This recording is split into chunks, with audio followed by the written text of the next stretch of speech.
Welcome back to UK Vehicles.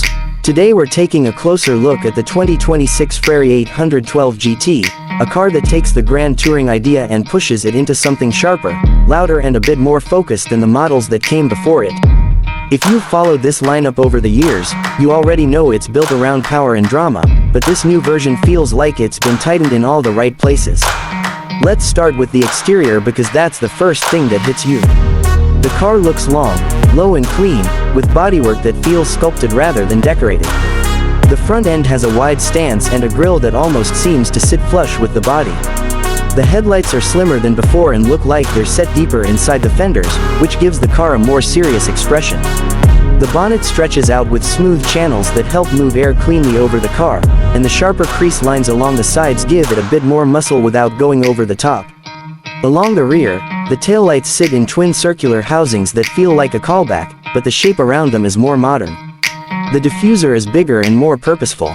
The exhausts sit higher than you'd expect, and together with the vents around the back, it all looks like it's built to keep the car pushed into the road at high speeds. The wheels have a deep, turbine-like design and fill the arches perfectly. There's nothing unnecessary here. The whole body feels like it was drawn for one purpose: stability and speed. Performance is where the 812 GT really wakes up. You still get that big naturally aspirated V12 up front, and it's tuned to rev hard. The sound climbs in layers instead of just getting louder. There's a real smoothness to the way it builds power. The throttle response is quick, and there's no delay between your foot and the engine. It feels mechanical and immediate.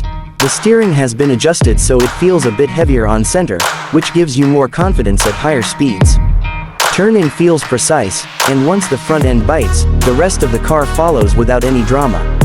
The chassis feels stiff but not harsh, and the suspension does a good job of keeping the car settled without making it uncomfortable on uneven roads. It's still a grand tourer, so it's meant to travel long distances, but the 2026 model feels more eager to be pushed than the older versions. Acceleration is strong across the rev range. The gearbox shifts cleanly, and the ratios are spaced so you're always sitting in the power band. There's a certain honesty to the way it puts power down. You always know what the car is doing beneath you. Even at higher speeds, the stability is impressive. It stays planted, and the aero work around the body really shows its value. Inside, things are more refined but still simple. The layout wraps around the driver, and most controls sit close to the wheel. The digital cluster is crisp and easy to read, and the central display is well placed so you don't have to hunt for anything. Materials feel solid, with a mix of leather, carbon fiber and metal accents. The seats hold you firmly without feeling tight, and visibility is better than you'd expect from a long bonnet coupe. It still has that cockpit feel, but nothing feels cluttered. The 2026 Ferrari 812 GT isn't trying to be something completely new. It's an evolution of a car that already had a strong identity. What's changed is how refined the experience feels. The exterior is cleaner, the performance is sharper and the interior keeps things focused on the drive. If you enjoy a car that feels alive without losing comfort, this is one worth paying attention to. Thanks for watching UK Vehicles. If you enjoyed the breakdown, make sure you're subscribed for more deep dives into the cars you actually want to hear about.